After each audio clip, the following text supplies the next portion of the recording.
Hi, welcome to our daily encounter. Have you ever had to deal with a difficult personality in your life? That is someone who's just really hard to get along with. Maybe someone who really eats at your nerves. Maybe it's a coworker that you have to deal with day in and day out. Maybe it's a relative. It seems like everyone has that one relative that you kind of cringe at when you know that they're coming for Thanksgiving dinner or whatever. Or it's just someone that you come in contact with from time to time that just really grades at you, and you just have a difficult time keeping your composure, keeping your cool around them. Uh, I'm sure probably all of us have had someone in our lives that fits that description. Well, fortunately for us, in 2 Samuel chapter 16, we have David giving us a great example of how to deal with such people. As they were walking along, this guy by the name of Shimei uh, came out and began to curse David. Let me just read the story real quick, and then we'll make comment. It says, "When King David came to Bahurim, behold, behold, there came out from there a man of the family of the house of Saul, whose name was Shimei, the son of Gera. He came out cursing continually as he came. He threw stones at David and at all the servants of King David, and all the people and all the mighty men were at his right hand and his left. Thus Shimei said when he cursed, get out, you man of bloodshed, you worthless fellow. The Lord has returned upon you all the bloodshed of the house of Saul, in whose place you have reigned, and the Lord has given the kingdom into the hand of your son Absalom. And behold, you are taken in your own evil, for you are a man of bloodshed." And then when you skip down to verse 13, it says, "So David and his men went on the way, and Shimei went along on the hillside parallel with him, and as he went, he cursed and cast stones and threw dust at him." Now, uh, we can look back on some difficult people we've had to deal with in life, but I wonder if any of us has had to deal with something this extreme. Maybe we have. Maybe you have. I don't know. But this is a very difficult person to deal with. And you might ask yourself, how would I respond in that particular situation? You might ask yourself that. Well, we might want to respond the same way that Abishai wanted to. In verse 9 it says, "Abishai, the son of Zeruiah, said to the king, why should this dead dog curse my lord the king? Let me go over now and cut off his head." Maybe there's been some people in your life that you wish you could cut off their heads. Not, of course, not literally, but they just grate at you that much. Well, the way that King David responds is beautiful, and it's the way that we should respond when we come across situations like this. Listen to how he responds in verse 10. It says, "But the king said, what have I to do with you, O sons of Zeruiah? If he curses, and if the Lord has told him, curse David, then who shall say, why have you done so?" So the first way David responds to this is by submitting to the circumstance, submitting to this cursing by this guy.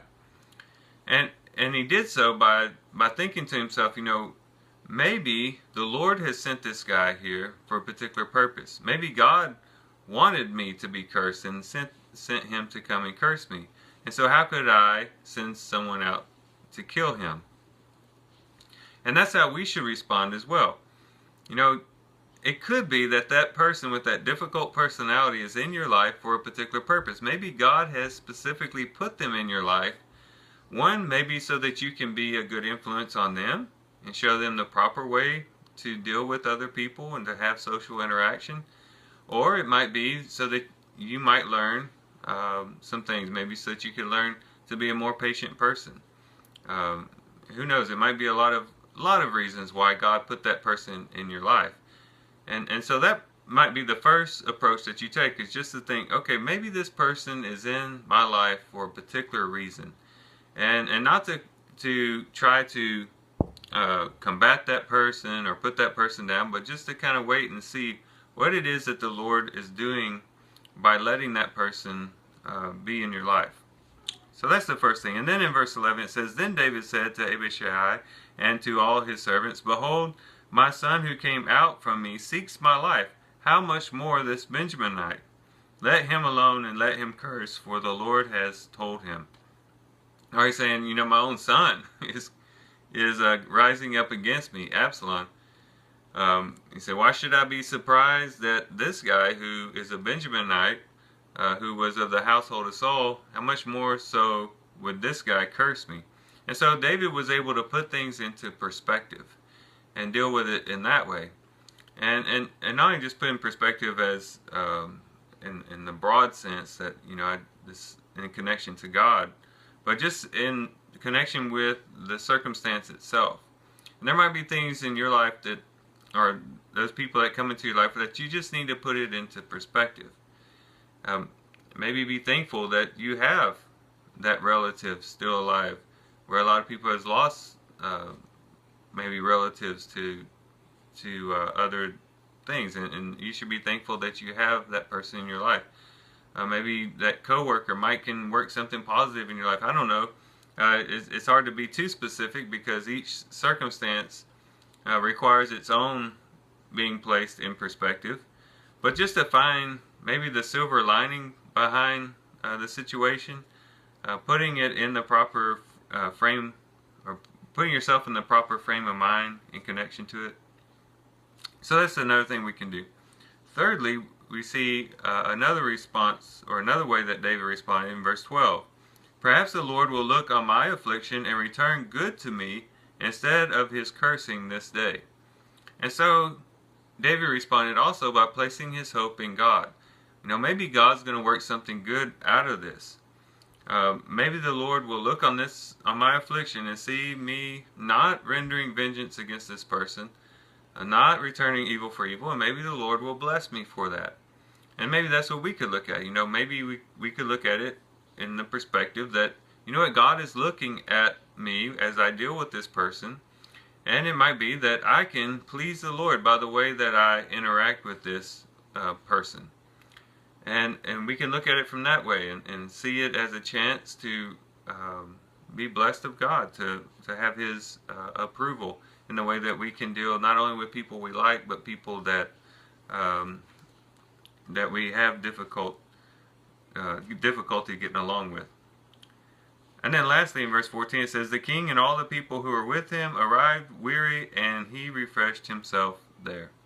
That is to look forward to the time when the Lord might give you refreshing, give you a time away from that person to regroup, to refresh yourself, and to kind of reset yourself again. And know that the Lord can refresh you, the Lord can renew you, the Lord can help you, the Lord can strengthen you through having to deal with this particular person, whoever it might be. So these are just some things to think about. Whenever you're having to deal with someone who's very, very difficult to get along with, just submit to the circumstance. Think, you know what, God might be putting this person in my life for a reason. Put things into perspective. Whatever you have to do to find the silver lining there. Place your hope in God, that God can work something good in this situation. And then lastly, wait for that refreshing that the Lord has, that light at the end of the tunnel, that place in which you can regroup, re-strengthen, and receive help from the Lord. Well, hopefully this has been helpful to you. I thank you guys for watching the video. Hope you guys have a great Sunday. I love you guys. God bless.